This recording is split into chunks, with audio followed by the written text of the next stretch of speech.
Hello, hello. Welcome, Patrick Leber, to the Allie G show. How's it going, Patrick? How are you?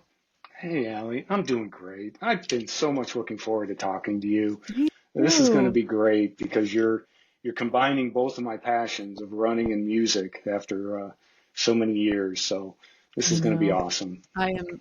I was just telling Patrick before we were recording, I was so looking forward to this and I was smiling as I was writing the show notes because I know we're going to have an amazing conversation about music alone.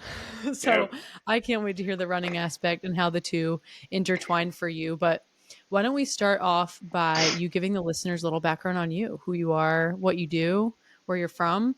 I know so much about you from Eric and Erica, my on the runs buddies, but I Uh-huh. would love to hear from you, and I know my listeners Sure. would too. Yeah, great. So yeah, I grew up in Greater Cleveland, Ohio. I like to call it the rock and roll capital of the world, and we have the Rock Hall here, and we're going to talk about that a little bit, I'm sure. I grew up with my mom and my sister. And eventually started, I was always running around. I was always this little rugrat, if you will, whether it was playing hockey on the marsh here. We right by Lake Erie, and Wow. or playing pickup games with my sister Pam. Whatever it was, I was always running around, and I was a little jock or a little athlete, if you will. And then I got to school and started doing some organized track. Actually, we'll start talking about here when I started working at a pretty young age and got into music at a very young age. I can remember back to second grade listening to Wow. songs that referenced names of some of the girls that were in the class, and so it just made me feel good. I don't know. So yeah, some of my music taste goes back pretty far, but it's also evolved. And as we get talking here, you'll see that my head exploded with the 90s and all the Love it. alternative music. So I'm very curious. I love many different genres, and I also love many different decades of music. So I did that. So I grew up as a little athlete. I combined it with music at an early age, and it's just stuck with me for all these years. And I love went it. to college, graduated. After graduation, we lived in Indiana, me and my wife, and then we moved to Virginia, and then we moved back home to Ohio. So we were actually gone for 10 years, and we had our children. We had our two children, and since my wife and I have been together since we were 15, Wow. so we wanted to move home and let them know the family really well. And thankfully, a great company hired me and moved me home, and we've been back in Northeast Ohio since '94, so what, over 30 years now. Wow. Um, I love it. And it's so so cool that you introduced your kids to your hometown in Ohio. That's awesome. And now yeah, you're all living there. That's so cool. I love to hear yeah, that. So, yeah, at what point, like in your adult life, did you become a runner? Like, when did you start getting into like marathons and running just for sure, fun? yeah. So having been in track in junior high, I kind of gave it up in high school. I don't know why, but it probably was because I got involved with my now wife, Kathy, and so I had different priorities. But when we went to college, they had a club there called the Century Club. And if you ran 100 miles, you got a T-shirt that said Century Club. And so we both joined the Century Club, and I started running. My soon-to-be wife was probably walking more, and they give you credit, they give you points for any type of exercise, but I was a runner. And so it was when I was 18 years old that I started running, and I got that T-shirt, and That's right. ever since then, I've been running. I've been so lucky and blessed that this body allows me to keep going forward. And now I'm in my 45th year of running, and there hasn't really been a gap. I mean, I just keep going. So, like I said, I'm very lucky and humbled by that. But that's when it got started, was probably when I was 18 years old, and my first, it was the summer of 1980, and I just started running, and then it's all built up over the years. So Yeah, I always say that the rest is history because you yeah, run one marathon, or you run one race, not even a marathon, anything, or you get a t-shirt, right, for the Century Hmm. Club, and you're like, well, I guess I should just keep going. Right. Do you still have the shirt? No, I wish I Oh did. man. Yeah, that would Patrick, be we're gonna have so to recreate one cool. for you. I That know, would be you're so right. cool. That I would be so cool. I actually remember when I got rid of it, sadly. I put it in the rag bin when we would dry the cars or wash the cars. Yeah. But so no, I don't have it anymore. That would be pretty cool. That Yeah, would that would be. be pretty So cool. All right, so fast forwarding a little bit because we have Mhm. tons to talk about. I when did you so 18 really started running, and then fast forward, when did you write your memoir, which is called, for the listeners, Why Run When You Can Drive and Smoke at the Same Time, which I love, and I could Do not you? wait to ask you about the thought process behind the title, because that Sure. alone is just, it makes me want to read it immediately. Yeah, that's great. And that's what it's supposed to do, right? Is to catch your attention Of and course. hopefully people are interested in it. And so, um, so I was running after 40 years, I was running and telling all these running stories. And I thought to myself, if you can tell them and have fun telling them, why not try to put it in writing?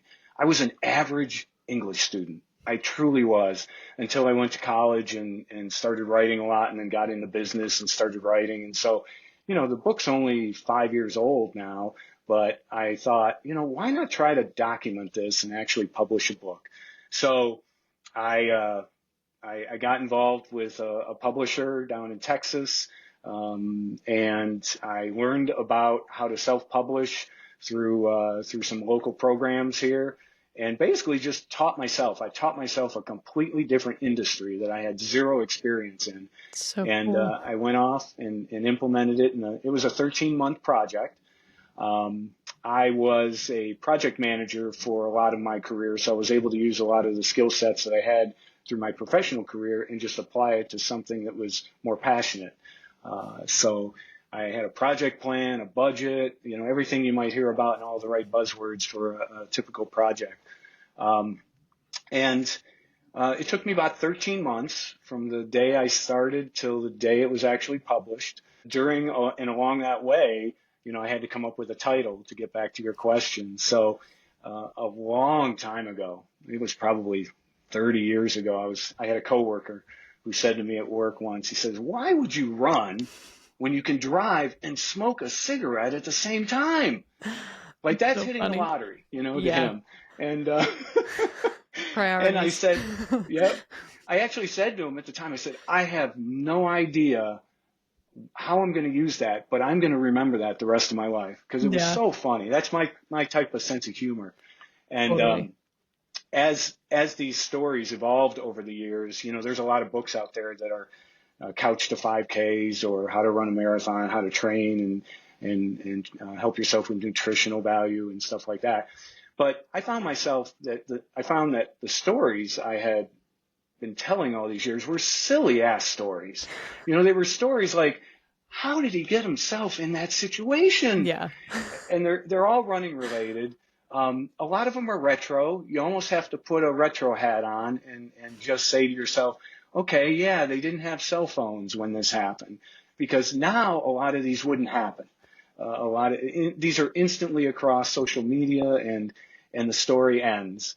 But a lot of the stories are funny and they take you back to a time that maybe you can't even relate to in some of them, because you just take for granted that we have uh, we have carbon fiber shoes now and they bounce more than the old shoes. Totally. Um, so the premise behind the title was that it was kind of funny too, because I thought to myself, there aren't a lot of quirky, funny titles on running books. And so I went to Amazon and just searched running books, and I looked at 200 titles, and 4 of them caught my attention and made me laugh.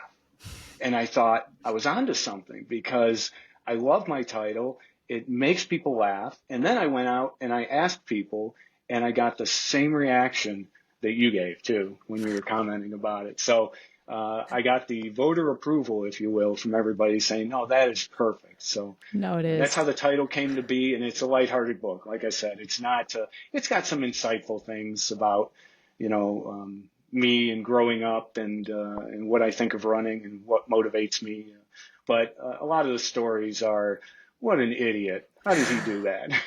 You know what? I that resonates with me so much because I am the type of person that, when something happens and you're just like, "Oh, that would happen to me." Or like, "Oh, Yeah. we all know that in this Yeah. situation, the worst is going to happen to me." Like that is just me through and through. So Uh-huh. I'm telling you right now to your face, I cannot wait to read it. I ordered my copy from Amazon. I cannot Good. wait to Thank read you. it. Of course. Um because that's, I mean, if you can tell from listening, that is my personality, just silly, goofy. I Yeah. love to hear the stories, especially from other people, and then I'm sitting there and I'm like, oh, it's not just me that this happens to, or I Hmm. would get myself involved in something like that. So Yeah. I cannot wait to read it, but I also know that every chapter is named after a song, Oh, yeah. right? Right. Yeah. What was the inspo behind that? Like, what made you go in that Yeah. direction? So I kind of led to it earlier. The two biggest passions I have are running and music. And I just found myself thinking, boy, it would be kind of fun to name every story after a song title. And so I did research, and legally, it's an interesting development. Legally, we're allowed to use song titles when we print, nonfiction type information. But it's a slippery slope if you start to use lyrics, by the way. Interesting. I did So you got to not know be, that.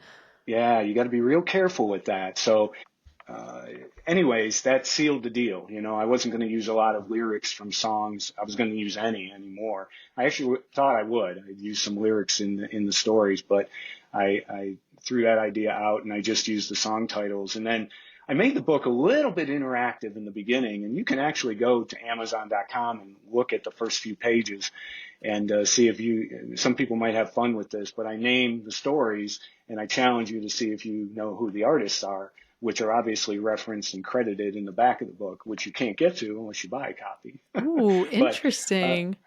yeah, That's a good so it, thought. it makes it fun. There's 23 songs there. I've had a couple, young couple, um, actually get 18 of the 23 songs right. So far that's been the best group that's been Wow. able to do it. Younger, somebody in their 30s was able to get it. So it kind of gives you an idea that I still have a passion for the 90s and the songs back then. So, I so wonder yeah, how I made it a many. little bit interactive in the So beginning, and cool. but it's my two passions, Allie. I Love it. just started combining them, and they all make sense to me. And that's a playlist that I Hmm. have. I have a Why Run When playlist. It's all 23 of those songs, and that's the motivator for me. It probably isn't a I motivator for everyone, I but for need me to it hear is.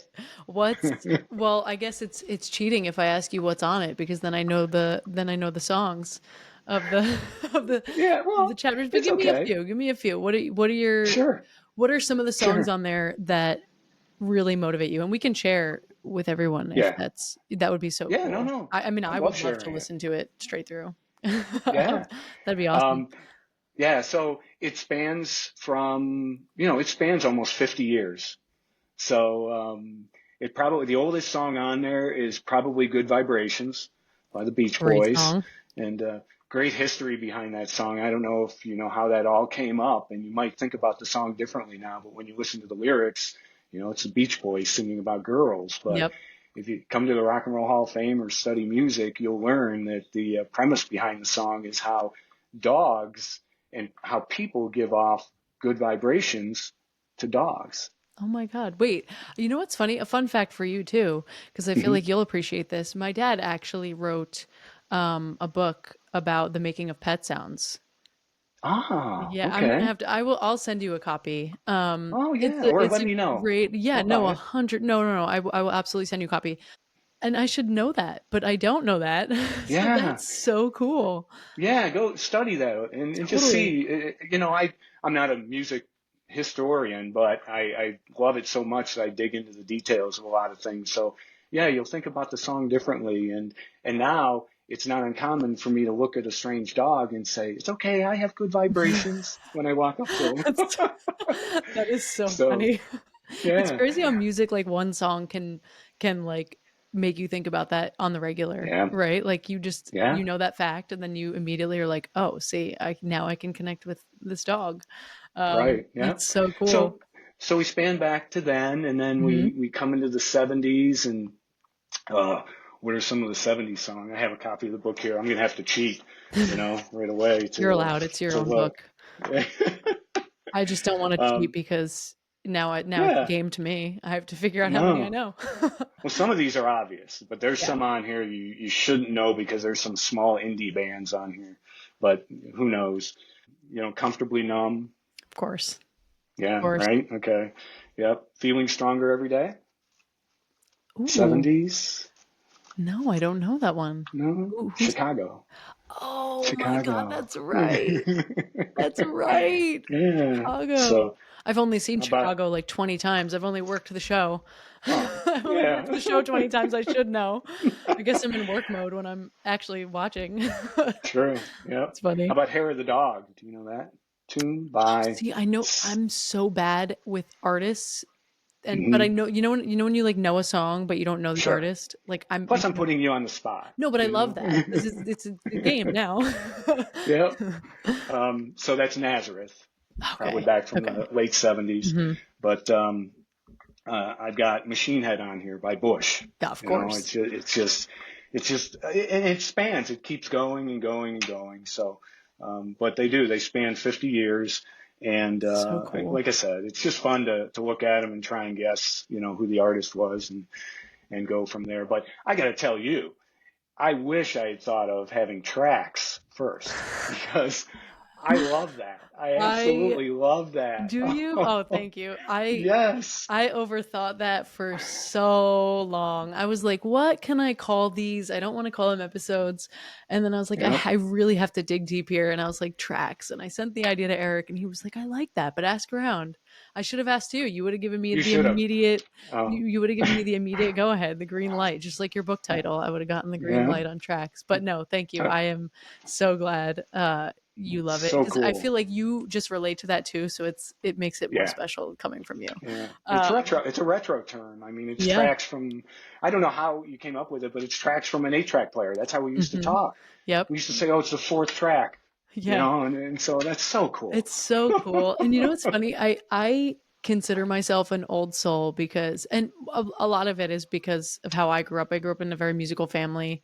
Hmm. I mean we all collectively, me, my mom, my sister, and my dad, we all enjoy music, of course, and concerts. Hmm. But my dad has worked in the industry forever. Like I can't remember a Yeah. time that he hasn't been like producing for Sony Music. So I grew up Yeah. like it was Frank Sinatra, Bob Dylan, Sure. like Yeah. Everett Bruce, Billy, like Right. just everyone that like a 13-year-old I don't think would ever look at you and be like, yeah, my first Right. concert was Billy Joel. And yeah, my favorite Right. song from like Yep. Bruce Springsteen's The Rising is Mary's Place. Like Hmm. nobody Right. relates to that. And that's why Sure. I consider myself such an old soul. But in the same breath, I tell you that I collect vinyl. And when somebody's like, oh, let's Yeah. listen to something, I much prefer like putting a record on my turntable versus Do like you? busting out a speaker because Yeah. I was just again it's how I grew up and my dad kind of instilled that in me and he was like, no, trust me, it sounds way better on vinyl. And then he's like, wait, if they offer cassette tapes you should still buy cassettes. And then we go, but he has all the stuff to the equipment to listen to it, so I'm like, oh, this is so cool. And that's That's what made me think of great. the track. It's like the 8-track. I recently was like Yep. on a I went to a family friend's house and he has like this really old historic car and he still has an 8-track Hmm. player. I'm like, wait, Yeah. this is Wow. so cool. And I'm sitting there like, I kind of wish my car had this, but also all the Yep. digital stuff, of course. Right. Um, You but never no, know, you never things know. come back. We go in full circle, Maybe so I you can never get one know. It might come installed. back up. Yeah. Yeah. No, I Um, love that. I it's so thought, wow, cool. I wish I would have thought of that first because I love it Listen, so much. for your next Yeah. book, you can steal it from me. I'll give you No, no, permission. no, no. No, No. but that leads me to my next question. So you like worked my dream job as a kid, working in a Yeah. little record shack. How Yep. did that come to be? What was that like? Because I still Sure. think about doing that. Like sometimes I'm like, that'd be cool to do that part time, and then I'm like, wait, I have no time. But no, tell Right. me about that. Yeah. Sure. So I think this is a fascinating story, and this is what attracted me to want to talk to you. Honestly, this issue right here, because when I heard you on the runs, Hmm. I thought to myself, you have the coolest job as an adult. And I have said since I was a young kid, I had the coolest job as a kid. I Seriously. really did. I challenge anybody to tell me they had a better job. So I was very, very lucky. And my mother worked at a place called Record Shack. She was the office manager. Record Shack, back in the day, the business was different. Your dad could probably confirm this. Record Shack was a distributor. There Mhm. was a middleman that bought all the records and tapes from the manufacturers, and then we distributed them in Greater Cleveland to all the record stores. So And cool. they're, Michigan, Indiana, Ohio, Pennsylvania, New York, Kentucky, just all in this region. And there were hundreds and hundreds of record stores back then. I know it's hard to believe, but it was a fascinating industry. And so, again, people aren't going to believe this, but when I was 12 years old, I Wow. would come home from school and ride my bike to Record Shack, where my mom was. And I first started just cleaning the bathrooms. That's all I started doing because that's what they needed. But then they realized I was still pretty young. They realized I was pretty good with numbers. I just am a numbers geek. Even Hmm. to this day, I am. And and so I landed in the shipping department. I was still a teenager. I was getting paid under the table. I was working with people that were 10 years older than me, in their 20s and 30s. And some of these are still my great friends to this day. Thank God for Facebook, because I was able to Yeah. connect with them and shout out to them, to Al and Scott and Tracy, my good friends, and Diane. I still get to see Diane probably once every couple weeks. So it's so cool to see these people. And I was just a young punk. I mean, I loved working with older people, but boy, did they pick on me. Oh yeah. I mean, I was into Kiss, and they thought Yeah. Kiss was a joke. And I get it now that I'm an adult. It's not a joke, but Yeah. I get why they picked on me and stuff. So, but I got to work in the shipping department. And in the shipping department, if you look at the spine of albums and tapes, you actually see codes. Hmm. Back in the day, all those codes meant something. And so I had to memorize what all those codes meant and break the albums down into 598, 698, 798 list price. And then we had special prices for things. And then we'd take these bins of albums that the record stores were buying and we'd ship them off to them. But I was in the breakdown department, so I had to align all these list prices of the different albums. And Hmm. they weren't on the spine, so you had to memorize all these numbers. And there's a ton of them. But so that's what I did. And I was the luckiest kid in the world. I went to concerts for free all the time, Yep. all the posters and promo material. Bands would come to Cleveland and stop in because I could be wrong about this because I wasn't studying business at the time, but I think we were the only distributor in this area, in the many state area. Hmm. And so it was just a ball. I mean, I was living the dream. Like I said, going to concerts, going to parties after the concerts. Yep. And my mom was so cool about it. And, I was the luckiest kid in the world. Posters to my friends, they all had them in their bedrooms, all covered in my bedroom. Some of the places that my friends worked, like the bowling alley, they'd had posters up on the wall all the way down the whole bowling alley because of So all the promo cool. posters I was able to get. So we had a ball. I mean, because I include myself with all these other folks that we just love music. And Cleveland, it's a fun fact. Your dad, hopefully he knows this, but, the reason Cleveland is well known as the rock and roll capital of the world is at the time, back in the late 70s, early 80s, we were, we had the highest per capita spend on albums and tapes Wow. than anywhere in the United States. So Oh my God. the amount of record sales in the greater Cleveland area was unbelievable compared to the rest of the country. Now, New York City is huge, right? Yeah. And so, I mean, they were up there too, but Cleveland is a pretty small market. And so, anyways, it was just a ball. And I got into so much trouble. I just was this young, stupid, male, 18, 16, 18-year old. And so I remember one time, Allie, that, Erica from On the Runs is going to think of me different when she hears this. I, I remember one time we were given promo material for the Beatles, Hmm. and they were nice little black and white pictures. And so I thought it'd be kind of cute to maybe sign a few of them and put them in the shipping material. Well, no, bad idea. Oh my God. I can't believe. I thank God my mom worked there because I probably shouldn't have the job anymore. Oh my God. Wait, did anybody actually get those? Did any stores get them? Yeah, they called the That sales is department. The sales department came hilarious. back and said, "Who the hell's signing the Beatles pictures?" And they're like, wait, this isn't Paul McCartney.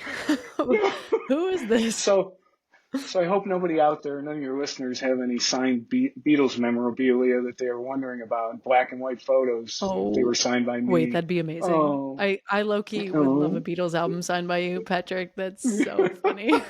Oh my God. So, I so that can't. just shows you, what do they say about a typical male teenager? Hmm. You don't think, I do stupid stuff like that, but we had so much fun, Allie, and I had I the bet. coolest job as a Oh, kid. I'm Did that so all the jealous. way till I was 18, and I went to college. Wow. And so literally from getting paid under the table through petty cash to being on the payroll, I think by the time Hmm. I was 15 or 15 and a half, um, I had worked at a job for almost 6 years, Wow. and now I'm going to college. So I had a summer job lined up, right? Every year I could come back, Hmm. but unfortunately, my first summer back, the record industry really took a dive in the summer of '81, and things really started struggling. So they did not have availability for me. So I ended up getting odd jobs during the summertime, but I still love those years, and I So still have cool. great friendships because of it and great stories because of it. So thanks for asking about that. Oh my God, of course. Thank you for telling me about it.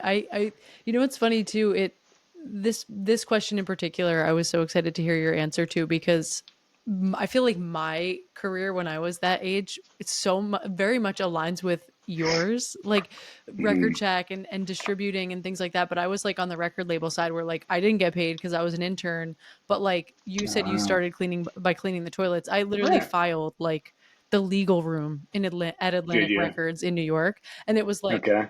a square room, no windows, and it was just me by myself all day. And I remember questioning my Oh, life choices yep. constantly. But then I look at where I'm at and I'm like, okay, there was a reason why I was there. And then I went into radio Yep. promo and then I moved to live entertainment. So it's so Yeah. cool. And it obviously instilled this love for music in you. And Yeah. and the promo items are the best. Like I remember I Aren't they? got when I was working at Atlantic, I somebody came over to my desk and gave me this really cool. I should have taken it out, but I'm unfortunately in the process of moving, so all of my stuff is Mhm. packed away. But it was this like real metal license plate, and on the top it said like Green Day, and on the bottom Um, it has like a I think it was the venue that they were promoting the album at or something. And then on the okay. letters of the actual license plates just say Rev Rad, and it's like in Okay. black and yellow, but it's so cool. And I Cool. still have it on my bookshelf to this day. My mom's like, "What is this?" And I was like, "You wouldn't understand." Yeah. I'm like, "It was Speak. free and somebody brought it over to me and it means something and it was an important part of my life." So Right. but no, Yeah. it's so cool. So do you Yeah. That's great. did you collect a lot of vinyl too? Like did you ever get into that? Yeah. Of course. Yeah, I did. In fact, I probably peaked at about 300 albums, Wow. and I'm gonna break your heart here. I sold them all. No. Yeah. Yeah. Oh my So I goodness. sold them all except for my picture discs and Okay, that's cool. vinyls. That's really Yeah. cool. So what's your favorite picture So disc that you still have? I love the heart picture Mhm. disc. I have Mhm. the heart picture disc So back cool. from the day, and I got a Linda Ronstadt picture disc.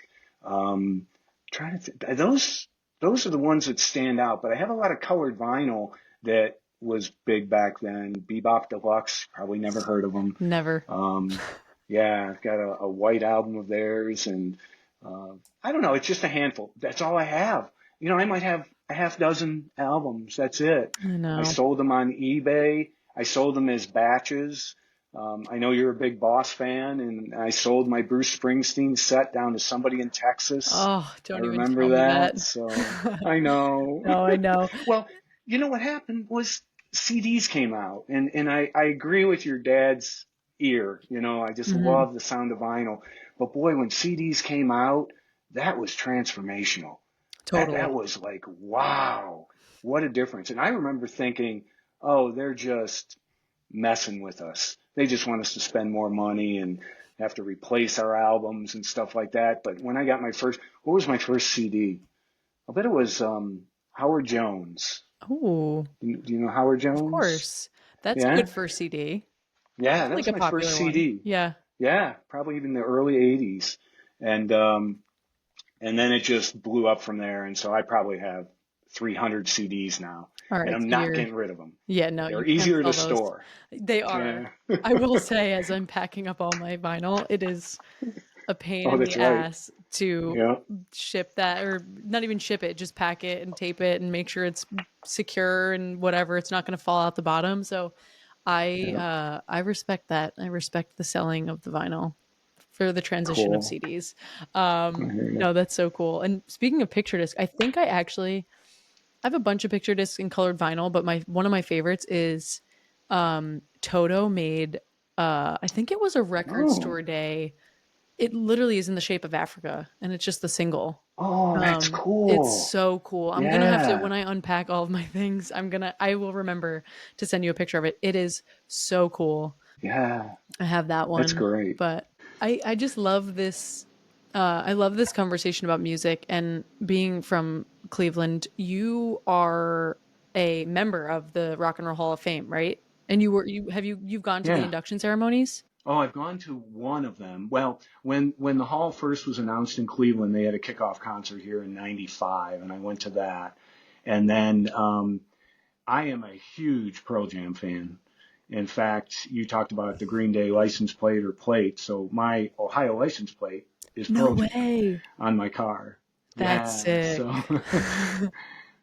So so I just absolutely love it. I have so many people that come up to me and say, "Is that Pearl Jam?" Because you can't spell it out with all the letters, so you shorten it a little bit. But and I was in a store one time and somebody came in and said, "Okay, who has the Pearl Jam plate out in the parking lot?" And I thought, "Oh no, they hit my car." No. He said, I said, "It's mine." And he said, "Go out and see what I parked. I parked next to you. Go out and read my license plate." It was pretty cool. He had Fab Four. Oh, that's awesome. And so Fab Four was parked next to Pearl Jam. And I just was like, just that's That so is cool. awesome. So I get a lot of comments, a lot of roll down your window or roll down your window. That's a retro term. Pull your window down, and all of a sudden somebody's saying, "Hey, I was at the show and so. Did you see that show?" So I'm a huge fan, and I was in heaven to come out to your neck of the woods, to the Barclay Center, and see the 2017 Oh induction man. ceremony. And oh my God, As that was such a so huge cool. fan, that was probably insane. Oh my god. And it was a great show. I mean, I love public speakers. I love watching people do that. And it was a 5.5 hour show, whatever they edit and put on TV or on HBO or whatever. But it's fascinating because they have so many stages, kind of like the Hmm. SNL show if you watched. And they have multiple stages, so they can set up a stage, Yep. focus on it, and then go right to another artist on another stage. And I was in heaven because ELO was inducted. Yes was inducted So that cool. year. Journey was inducted. Danny Harrison was there from George Harrison's son, and Lenny Kravitz was there, and Alicia Keys, and Tupac got inducted too. And Wow. I couldn't believe the show. And yeah, people will say, "Well, that's because you're a Pearl Jam fan." No, that was a Oh yeah. kick-ass So show. many great It people really there. was So many great cool. bands. Oh Yes. my god, I'd be in heaven. That's Yeah. so cool. Yeah. So it's right there, right where I think you're Yes. around. And so I couldn't believe it. I haven't been to that was only the second time I was in New York City in my life, and it was back in Oh my gosh, 2017. really? So we had a ball. I have a cousin who I adore, Kelly in Philadelphia, and she helped us take the train, and we took the train into the city, and she just knew the city, and so it was great having a host and having her help us show us around. And navigate the subway Oh yeah. system and I everything. still So, can't, and I've been here so no, forever. So it's always good to have a little liaison for that. yeah, 100%. yep, No, that is so cool. yeah. I love Pearl Jam too. I had never seen them until this past tour at the Garden. I saw Oh, them at the okay, Garden. Um, okay. The Dark Matter yes, story, I think yeah, they're and calling it. Yeah, from the last I album. was standing there like just in awe of Eddie Vedder. I just Yeah, can't even, my brain can't comprehend that because when you just look at someone and they're doing their thing on stage, they've been doing that for so right. long, and to have experienced that for Yep. just the first time on my end, I'm like, wow, that is like Yeah, I'm witnessing like my idols. It was just insane. It was so yeah. insane. It's cool, and a lot of people will say, "Well, how many times have you seen him?" I've only seen him three Oh, times, really?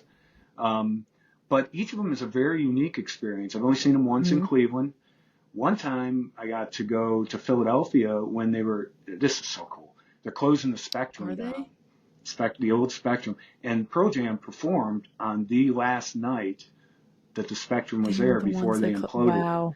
And I was at that show. It's a Halloween show. It's a very famous show because if my memory serves me right, I think they played 52 songs and they've never done that Wow. since. So they were the ones to So close. um, they were the That is last band, crazy. the last performance of anybody because the next day they were going to start setting up to implode the facility. I remember we got real lucky. We had um, uh, loge Hmm. type seats, and I mean it was packed. It was so crowded, but it was a lot of fun. But these this guy was so drunk in our loge, and he was so impressed that I came from Cleveland to I see this bet. show.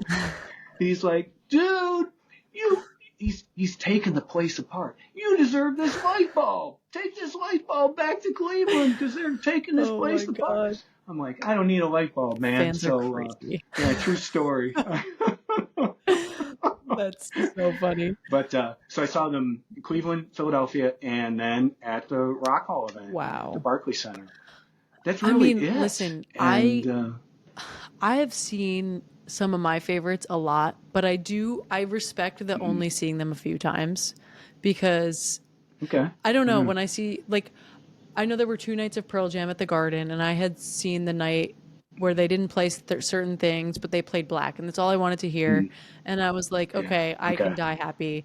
Um, obviously, like any other girl my age, I'm sure would say. You probably couldn't sleep that night because that I phrase gets in know your I head was from so hyped up. that. Every concert, I have a hard time sleeping because I'm always so like jazzed. Yeah.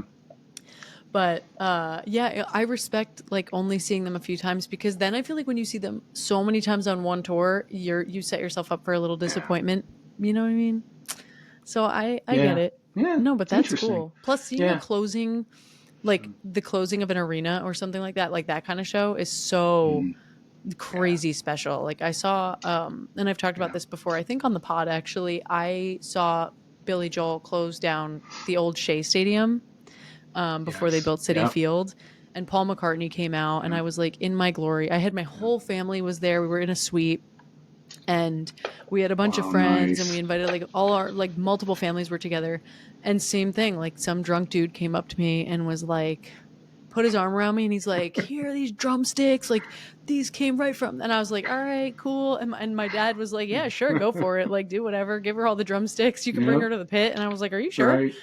But Yeah. Right. The yeah, stranger. they ended up going, my parents ended up going with me, but it was just a funny story. Yeah, Yeah. drunk people at concerts can get a little crazy. But my point in telling you that was that Yeah. I've seen him maybe 4 or 5 times, Billy Joel, but like that ended up being my favorite one because it was, That's cool. And guess what? Small world tell me. situation here. That was my question to you on your question and answer That's session. right.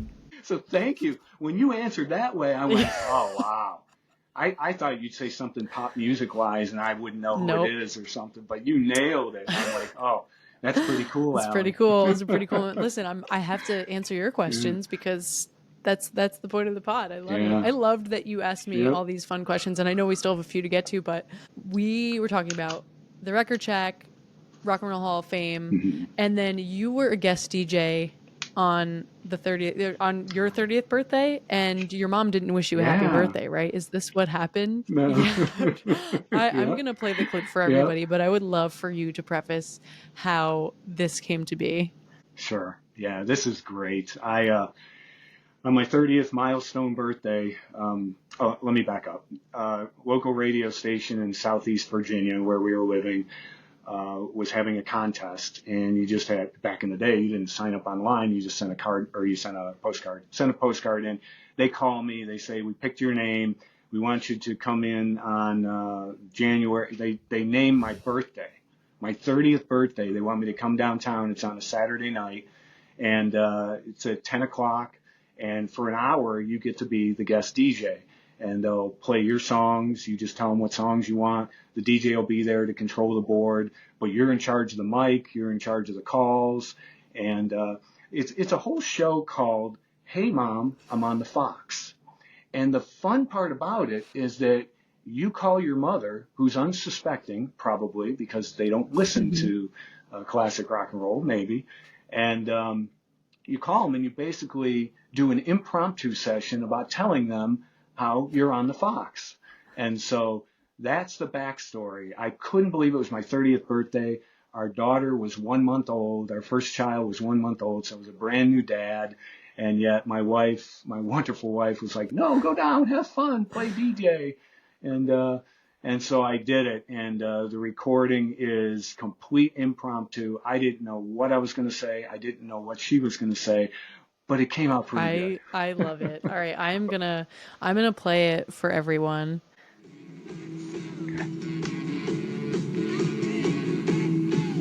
106.9 The Fox, playing all classic rock and roll all the time. This is Pat Leber broadcasting, Hey Mom, I'm on the Fox. Now we're going to call Cleveland, Ohio, rock and roll capital of the world, to see if my mom is up and about. This is going to be great. Hello? Hi. Hello? How are you? You got home? Yeah. Hey, Mom, I'm on the Fox. What? I am on the Fox. What's that? What's that? Don't you remember years ago when you raised me in rock and roll? You taught me about the Fox, Hampton Roads #1 rock and roll station. And I finally made it. I don't remember that, Pat. Oh, jeez. Well, I'm here. And you know what else? I'm calling to give you a hard time. You didn't call me today to wish me happy birthday. Yes, I did. Twice. Twice?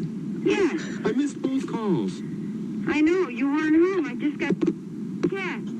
Well, anyways, you are on Hampton Roads #1 rock and roll radio station, being broadcast to a couple hundred people, maybe. You're kidding me. You're live. You're there. Oh, my gosh. Do you have any requests? No. Just happy birthday, kid. All right. Thank you. Okay. Oh my God, that is so good. The happy birthday kid kills me. Every time I listen. You have any requests? No, I guess happy birthday, kid.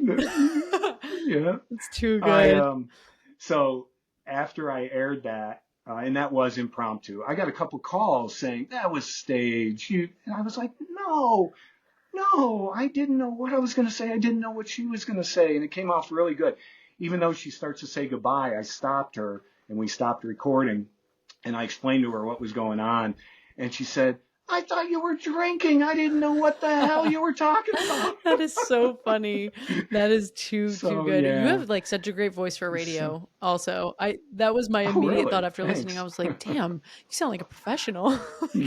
Like it wasn't a little postcard come to be on the radio. That's so cool. No, that was fun. And my mom, sadly, my mom isn't with us anymore. She passed away, almost 20 years ago now. But I hope nobody thinks that's creepy, but I love it. It brings joy to my heart every time I listen to it. If I'm ever down and just need something to cheer me up, I'll play that because it just makes me smile. And I miss her to death, but it just was so much fun. And she was fun to be with, and she could have fun. She could laugh at herself like I can laugh at myself. And so I cherish that moment. So thanks for playing that. It Oh my means a God, lot to thank you me. for sharing. I was excited for you to tell that story, and I love to hear now because I of course didn't hear this before. You kind of just prefaced it and gave me the clip, but I love to hear the meaning behind it. That's so special to have a fun and like exciting memory of your mom. I think that's really awesome and really Yeah, special. So thank you for letting me play it and thank you for cool. sharing. Sure. I love that. Yeah, I love it. that's So great. and transitioning from that, I guess. So you obviously, as we've talked about, are a huge, huge music buff. We talked a little bit about Yeah. your playlist and your 23 chapters, but hmm do you find that there are certain like artists or songs that influence your running? Um, I don't think so, Allie. I am so motivated by many different genres that I just Hmm. respect music. You know, there's haters out there that don't like Taylor Swift. I I don't get know. that. There's haters out there that say Dolly Parton shouldn't be in the Rock and Roll Hall of Fame. Yeah, of course. Whatever. Yeah. It's great. Music is a wonderful thing. So there's there's hybrid songs out there that cross Hmm. genres. You know, Johnny Cash doing Nine Inch Nails, It's my favorite Hurt. songs. Those are my favorite covers, favorite songs. Aren't they So cool? cool. They're just So cool. and even Walk This Way kind of Hmm. started that. And there's a whole book on Walk This Way that you can read about that. That should have never Hmm. happened.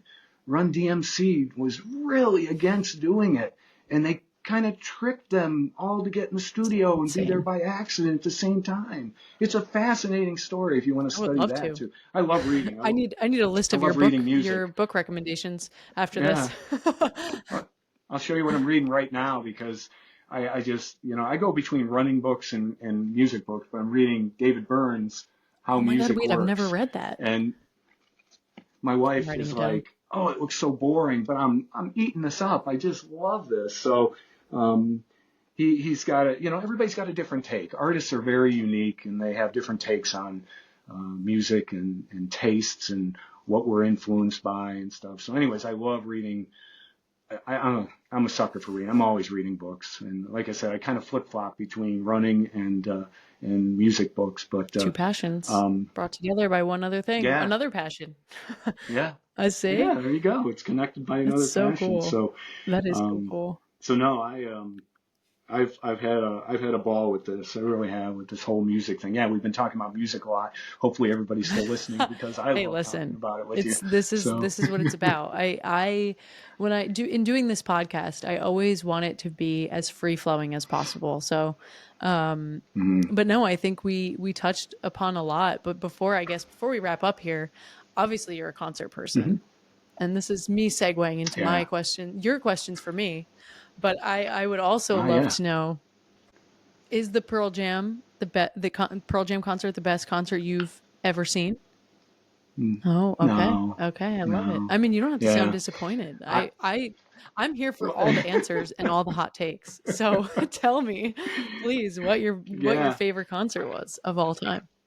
I I kind of talked about it already to ruin it, but I can't believe I witnessed the 2017 Yeah. Rock and Roll Hall of Yeah. Fame induction ceremony. I went on the road to see it, went into a new venue I'd never been, and just witnessed. You know, it was perfect. It was the perfect night. Great side stage seats, and we got them early because I'm a Rock and Roll Hall of Fame member. And that's kind of a fun fact. You ever do an icebreaker where you give out two facts and a false statement or something? I get to say I'm a member of the Rock and Roll True. Hall of Fame because I'm a paid member. Listen, I You won't see my you autograph I think you there. should just start autographing all the memorabilia and sharing it. Yeah, right. That is too funny. I love it. Yes. So yeah, that's probably my favorite concert. And then some of my other favorite concerts, Allie, are the ones I never saw Oh yeah, coming. tell me about those. I mean, yeah. So, I mean, my friends growing up loved to see the Hmm. Tubes, and I never was a fan. And then about 4 or 5 years ago, they're playing at this place in Akron that's like a '70s um, makeshift Las Vegas show type venue. And they're coming there, and my friends are like, "You got to see him, you got to see him." That was Oh, so I much bet. fun. being in this retro pits of seating around the stage, and we saw the tube. So that, I never expected that to be a great thing. I got a chance to go down to Columbus and saw 9 Inch Nails, and I didn't know what to expect, but this, what do they call it, industrial rock. Oh my God, it blows you away with the strobe effects. I came home and said to my wife, you wouldn't believe this show. I went on YouTube to show it to her, and you can't even get the same feeling of the thumping in your chest and the strobe effect that Trent Reznor does with the band. And oh my God. So it's surprising events that you didn't see coming that are awesome. And I'd love to bounce that question off you. Do you have a concert that you didn't see coming, but it left a lasting impression with you? That is a great question. I have seen so many concerts. Sorry. Do you know how long I thought about your questions? I have literally seen so many concerts. One, I guess I didn't see coming was Florence and the Machine. That was, so this actually, this is the answer to one of your other questions. Is it's it? the weirdest concert that I've ever been to, in a good way. One I definitely did not see coming because I love Florence and the Machine, but I know that she doesn't come here that often. So I was like, oh, maybe we'll go, maybe we won't. And then my sister was like, oh, I bought us tickets, and I was like freaking out, and I was like, yes, let's go. I think I had like a half marathon that day, so I was like toast. Like I was so tired. Wow. Did not see that one coming because I really thought we weren't going to get to go. I swear to I felt like everybody was getting like exercised at this concert. But in like such a good way. She's very, but like after learning more, she's like very spiritual and like all this other thing. And then you just learn to respect the artist so much more after experiencing something like that. Yeah. So that was one that I definitely didn't see coming. It was definitely one of the weirder ones, but I loved it. Like weird in a good way. Good answer. And she sounded like insane. Lungs is one of my favorite albums. Yeah, I just I like your answer. I hope so. I didn't want to give anything that was, you're gonna be like, who is that? No. But no. They're on my my Apple phone. I mean, they're on my playlist. So that's cool. But and I think I've seen, out of everybody I've seen most, it has to be, this is going to sound ridiculous, Patrick, now you're really going to make fun of me. I have seen the Jonas Brothers like over 30 times. Like I think I've, I have just, and that was the thing. They were like the boy band of my time. And I used to always see them at Hershey Park. And it was back when like Hershey Park Stadium was like super dingy, and like, I mean, it wasn't ever dingy. It was just like bare bones. It was like seats and a floor, and then you could sit in like the bleachers around. It used to like never be hard to get tickets. They always played like multiple nights in a row. I think Avril Lavigne opened for them, so I was like in my glory hearing Skater Boy live. Like frame. I was so I loved it. It was like a little pop punk, and then you know, you have the boy band Jonas Brothers. So I've seen them like a lot.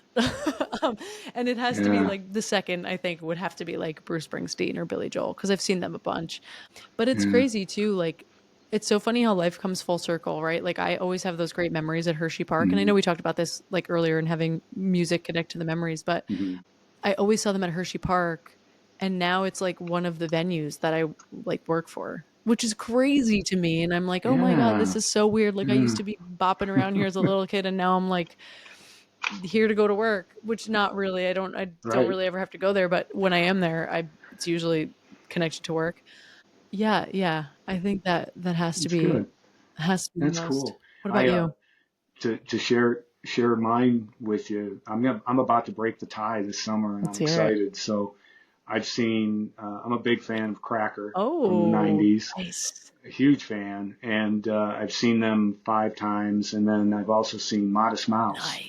And I love Modest Mouse. For as interesting as Isaac Brock is, I just absolutely love them. And so I'm going to see them in Columbus in June. I can't wait. And that's going to break the tie. I'll see them for a 6th time.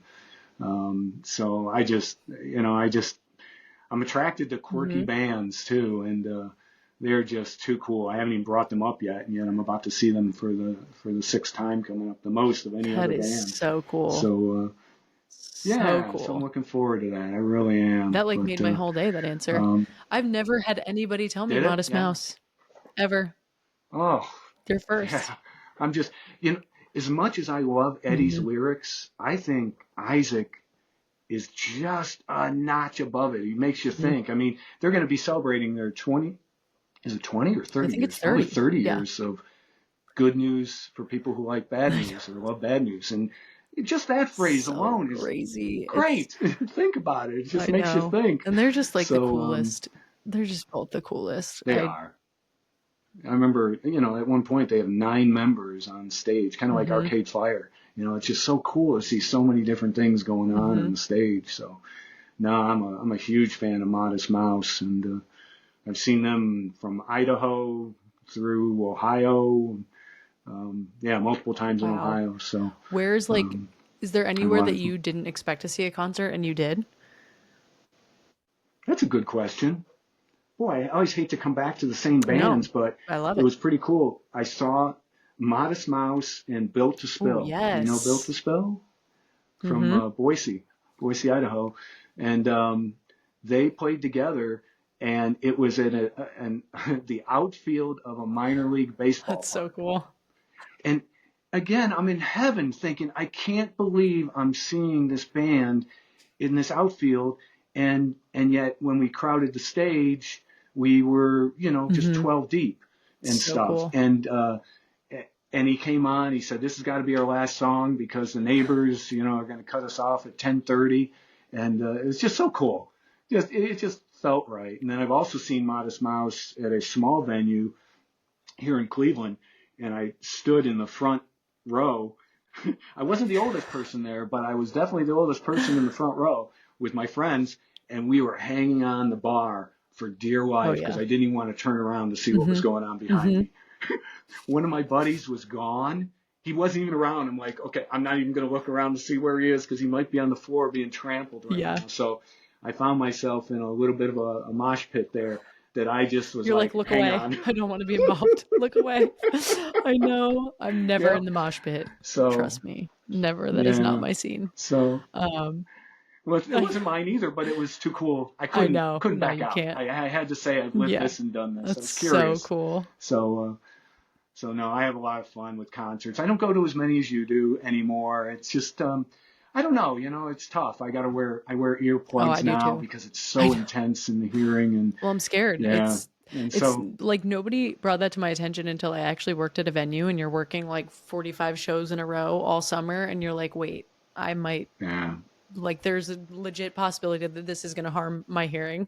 So I'm still trust me. I mean, I'm like the young one that has like the earplugs or like the loops. Have you ever heard of loops? They're like pretty, whatever, however stylish, I guess, earplugs. But no, I love to hear all that. And I guess lastly, I mean, I could talk to you for hours about music and running, of course. You had asked me this. So I would love to throw it back to you too, and then I'll give you my answer. Best female and male vocalist you've ever seen live. Oh, that was a great question. This was a thinker for me, for sure. Yeah. No, I thank you. I'm glad you saw that note from me because I witnessed what I thought was the purest female voice, and when it hits you, you know it.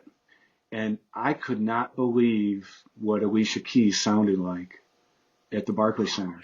I just, all these hard rockers that I've been through and alternative bands and headbanging and even soft music. I mean, I love Cat Stevens going back to the day. So, I just was like, oh my God, that is awesome. So my favorite female purest voice I ever heard live was Alicia Keys, and I was very impressed. And then male-wise, I was in an outdoor venue. We have a place here in Northeast Ohio called Blossom Some of my Music Center. venues. So it's a big outdoor. Yeah. Oh, is it? Yeah. It's a Live Nation facility. Absolutely. Yep. So Blossom's very popular here. and I saw Rob Thomas and Matchbox 20, and I would have thought So good. he was playing the records. I mean, I'm just watching him so close, and I'm like, that was the purest, best sounding male voice I've ever heard at a concert. So, for what it's worth, those are my two choices: Alicia I Keys and love Rob it. Two Thomas. great choices, because Matchbox 20, I've definitely said this on the pod before. They are just, when you have a Matchbox 20 ticket and you're going to see them, they are going to sound identical to the album. It's going to Yeah. be a great show no matter what. Even if they're like on the outs, which I don't agree with. I just feel like people just always forget about them now, like when they're going on tour, because they just want to hear the hits. They are so good live. Like one of the best shows I've seen ever. Truly. That's great. Really, really cool. Wow. Good to know. I still have to get to Blossom. I'm hoping maybe this summer. Last year I was supposed to go, but I had some ridiculous food poisoning, and I had to cancel my whole trip. Hey, if you get here, please let me know. Let's go to the Rock Hall. I have a pass that I can get 3 people in anytime all year long, including myself. So please let me take you down to the Rock Hall, and if you have a friend or two that want to go, let's all go. I would love that. So, I'm making that happen this summer. That's a promise. So okay, I would be down for that any day. All right. So in exchange, I'll give you mine. Do you know Casey Musgraves? No, that's okay. No. That's okay. See, listen, this is why we're talking about it, because maybe you'll have to go give her a listen. Well, I will. Yeah. She is like I hate to say country, because she very much I feel like she was on the Taylor Swift pipeline, where it was like considered only country, and then it was like pop country, and she's not pop now by any means. It's kind of a little like folky, a little bit of pop, a little bit of country. So I'd be curious to hear your take on her, but I have been following her literally since I don't remember the year, but I went to a show of hers in Durham, North Carolina. And because me and my sister had heard her on like a CMT Crossroads like special, she was playing with Katy Perry. Okay. And they did like some pop songs, but with like a little country twang. And I loved it. I was like, who is this? She has the most, like, her voices sound so pure in person. And I went in Durham, and there were like 100 people there. And I was like, oh, okay, cool. And then I went in Jersey, 200 people. And then I went at the Garden, and she sold out the Garden. And then I went at Barclays Center, and she sold out Barclays Center. And she went to Prudential, she sold out Prudential. So I have just been following her for so long. But when I tell you she has the most pure voice I've ever heard in person, there's no BS, there's no auto-tune, there's no nothing. That's cool. And when she, like, a lot of her music has like the steel pedal guitar, which I love. I think it's such a beautiful sound.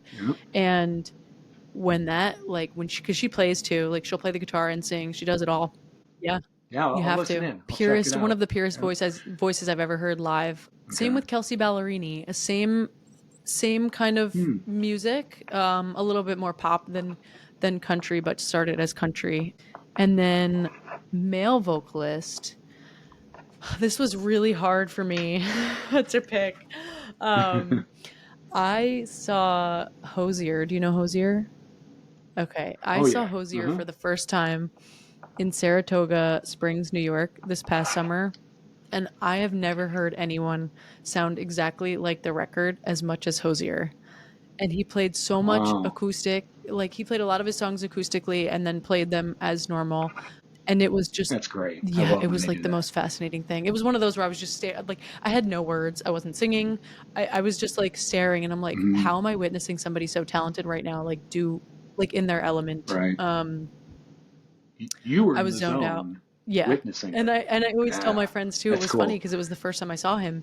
And actually the two friends, I went with my sister and one friend, and the three of us agreed that we didn't even appreciate it as much as we should have. Like, it was one of those things where I left and I was like, oh my God, like, how, first of all, I need to see him again, but also, like, how does he even do that?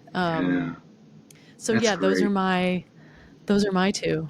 That's cool. And I've yet to hear Alicia Keys live. So surprisingly, she's one that I haven't seen. Yeah. I'm going to have to see her, but No, I love that. That was so fun that you had these questions for me, Patrick, because Yeah, it's made me think. It cool. made me think a little. I'm always putting everybody else on the spot, so I'm glad you put me on the spot. Yeah. No, Yep. I love it. And I guess we'll end with like a few rapid fire questions if you're okay with that. Sure. All Yeah, right. go for it. I'm I adding think one I'm ready. in because based on our conversation, I feel Okay. like I need to know the answer, even though I feel like I know the answer. Okay. Okay. Going back to running, what is your favorite race Uh-huh. distance? Oh, I love Hmm. the half. Me I too. really do. We didn't talk much about running, and I do have a whole story behind it. But believe it or not, after running 45 years, I've only run 3 Wow. marathons. I love that though. Yeah, It's cool. I fell in love with running.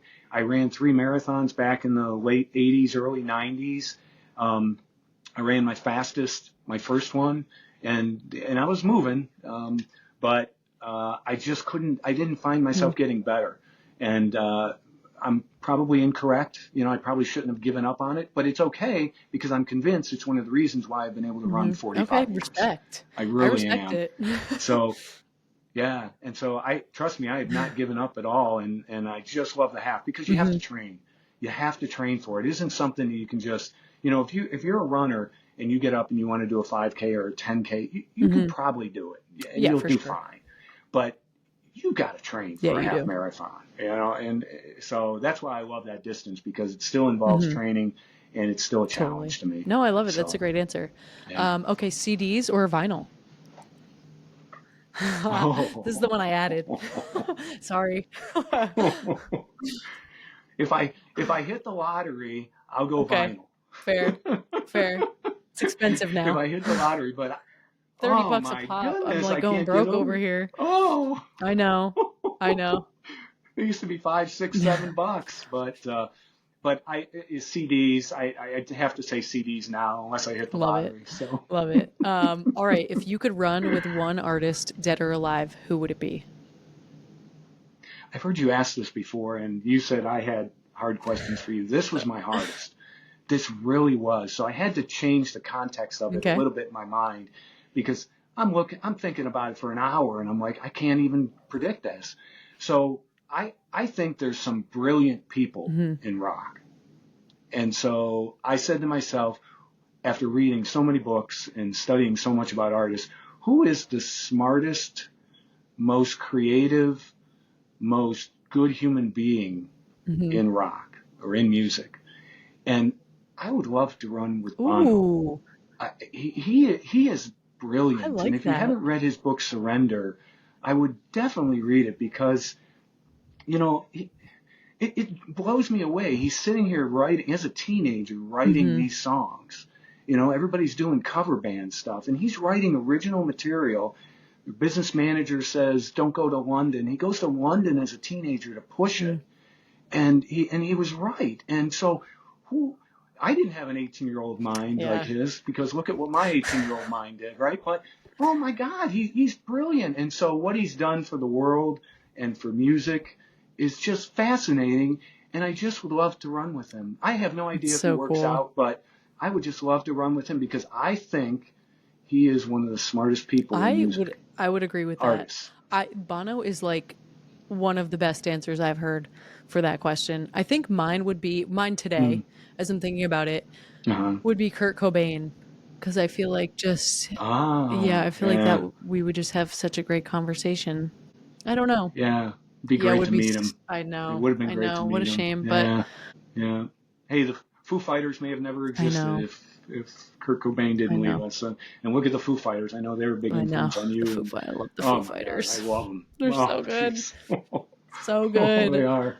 I I'll leave agree. you with one Yeah. parting story. I actually saw them at when the Garden opened back up after COVID. I was at Uh-huh. the Foo Fighters opening show, which was crazy. That was Okay. the last one I actually saw Taylor Hmm. Hawkins, unfortunately, because he passed away. Oh, is it? Um, Yep. yeah, Right. that was his Yep. last show that I saw him with him, I, which was crazy. I, wow, that's cool. I saw them at Blossom.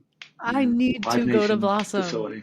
All right, Yeah. Oh, I'm it's a saying great it for the listeners. facility. I'm going to Blossom Music Center and the Rock and Roll Hall of Fame with Patrick this There you summer. go. We'll Yes, make it that'd be happen. great. Be But so no, cool. Patrick, thank you Yeah. so much for doing this with me. I'm so excited that we got to chat music You're and running welcome. and all things in between. I'm glad you got to share all of your amazing stories. I'm sure there are so many more. So you're gonna have to Yeah. come back if you're willing.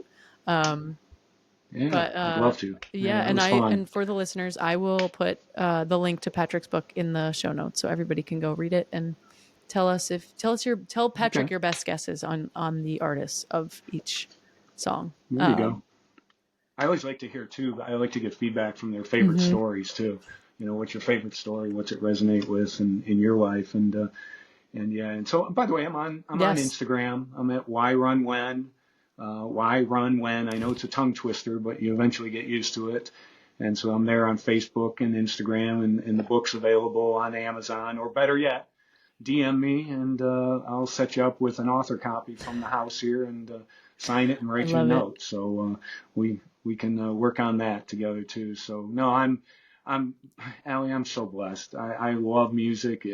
It changes my life. It makes me so emotional. I mean, at the start of the Columbus Marathon, they play Thunderstruck by AC/DC, and Cool. it's the 2-minute warning, and I am just almost tearing up, going, Yep. "Let's go." Let's go. It just gets you Yep. so jacked up. And I just love running. I love music. And my two passions came together in the book. And so I am working on a second book. I collect stories. Love And it. so we'll see. I have a goal of running in every state. And it's kind of funny because I was running back when it wasn't cool. And my goal back then was to run a mile in every state. Now people have Marathon goals in of every running a state. marathon in every state or a half. You have to realize there weren't marathons in every True. state or half marathons in every state. So I'm still trying to achieve that goal. I have 13 states to go. I'll be in Alabama on the 28th of this month, running a cool race called Race to the Cave, where you run in these beautiful caves. And then I'm going to head out to Colorado. You may have heard Eric and Erica joking about maybe going to Boulder. I don't think they're going to be able to make it, but I'll be there. And so I'm going to run in Colorado and New Mexico coming up in Love it. May. So going to accomplish 3 of those states, leaving 10 to go. So All right, when you finish 50, and you then have to I come want to write back. the second book. Oh, thank Please. you. That's a it. good That's goal, a good right? goal. When you finish the Yes. 50 states, you can come Yeah. back and we'll chat about it Yeah. and hear all the music that inspired Love you it. along the way. Excellent. Thank I love you, it. Thank you very Patrick. much, Allie. I've had a good time. It It's has been been real. concert this summer, but thank you again. I appreciate you coming on. Awesome. Thank you.